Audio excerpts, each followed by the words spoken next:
Apply dito sa company namin. Hiring kayo eh. Oo nga. Oo. Kaya nag-apply ako kasi nakalagay doon hiring. Alisin niyo yun, hindi ako mag-apply. Company namin. Anong may ambag ko? Oo.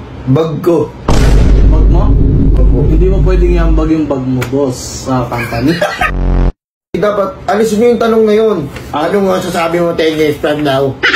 O yung po ginagawa. Hindi mo alam kung ano mangyayari sa loob ng 10 taon. Word mo ayusin nyo sir kasi sa company natin kailangan hindi tayo yung pangkantong ugali. Okay? Sige po. Magkano mo ba to? Hindi. Oh, bakit mo ipapabenta? Gusto ko lang makita. Ogad lang! Sino ogag sir ulit? Ikaw! Mo. Ang kalakasan ko is malakas talaga akong kumain. Hindi yan sir makakatulong sa company natin sir. Kung malakas is Puch, 2 beses ka lang grade 6 at sa grade 5. Oo. Ano kasi yun eh, minamasteral ko eh.